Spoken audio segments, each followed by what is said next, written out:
mga may labs, punta tayo kay Magayon.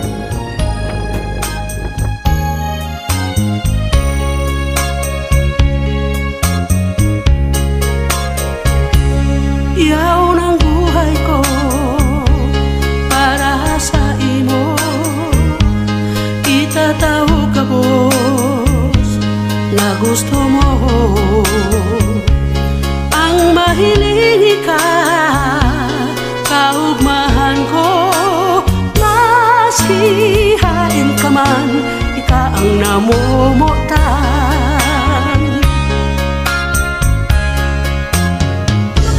Nandito po ako ngayon sa Bicol, sa bayan ng Albay. Andito po ako sa Bulkang Mayon. Si Bulkang Mayon is, sabi ng tour guide dito is, babae siya. Pag sinabing Magayon is maganda. So tara libutin natin kung gaano ka nga ba kaganda ang Bulkang Mayon. Paahon po siya, paahon.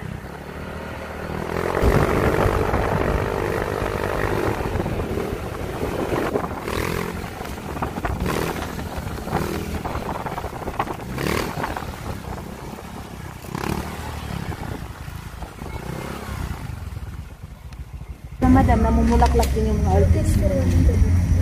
Ganito mang 100 din. Plain lang siya. Pag bumaba yun hamog, pag bumaba na yun hamog, makikita mo talaga yun pinakang ulo niya. Anong oras po bababa yan? Ayan na. Tawag ko lang kung anong oras. Pag gantong buwan, talagang mahamog. Wawa ka noy, pag nasa king ko di mo kan mapubaba pag taguran. Biyak sa labi. Yung laba. So yung ito. Wala mo nang ano yun dito, malapit na siyang magbaba sa piso. Pero sana ayan, hindi na nawawala yung fog. So napakaganda po. And hopefully after the quarantine, so hinihikayat po natin na pumunta ang mga... Ay, ang pagbaba pa ng ulap kay Magayon. Sayang yung oras, kailangan kong malibot ang kagandahan ng Bicol. So puntahan naman natin ngayon ang pinagmamalaki nilang falls. Kaharap lamang po dito ng Bulkang Mayon. Mula sa bundok or mula sa Bulkang Mayon, ang travel time papunta dito sa falls is hindi naman naubusan ang isang oras mo, mga 15 to 20 minutes. So, okay naman yung, yung road. Visible naman po siya. So, tara tingnan natin ang falls.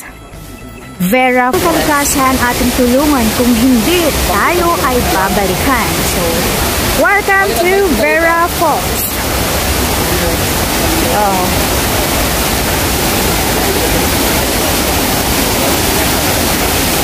Magayong adlaw.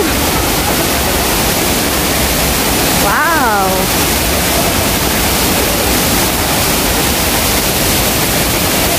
So welcome to Vera Falls.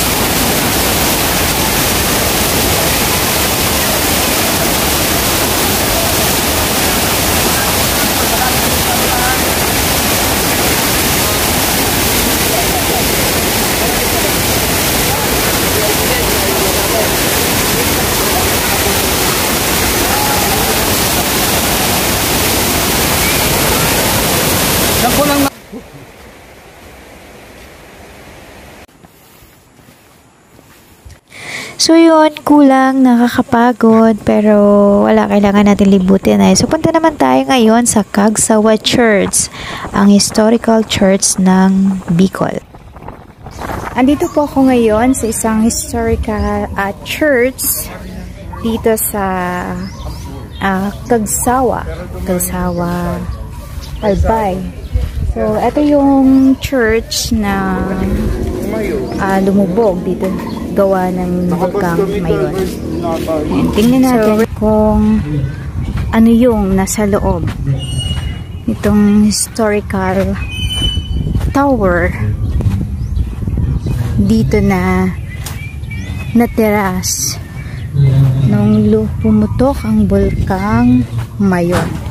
So, syempre, titikman natin mga pagkain ng Bicolano. And chili ice cream level 3, ito daw yung pinakamaanghang dito. Kung titingnan mo, normal lang siya, chocolate flavor.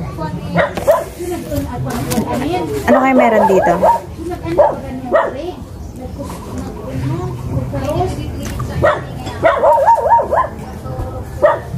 Chocolate.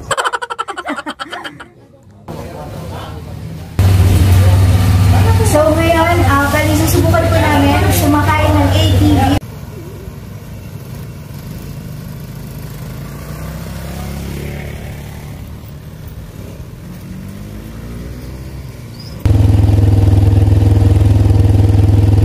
Hindi kaya.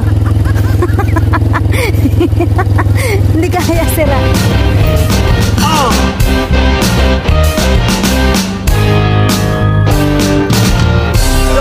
Yo, yo, yo, yo, yo. May mga taong puro bisyo, sugal, arak, sigarilyo. Puro katagay, maghapon istambay, paguli sa harong mabalinghaw. Ay, pasiway, magbago ka na ning buhay, sa bawal na droga maglikay. Wow, wow, amigo, tama na ang bisyo. Isipon mo ang futuro mo. Amigo, dapat nang magbago, maghigos para mag-asenso. Amigo!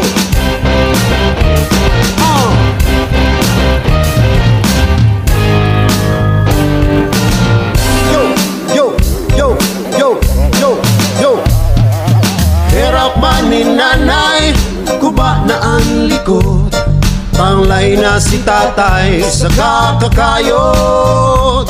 Nuwarin ka pa mabago, pagputi pa kan uwa, baat sa simenteryo ang bagsak.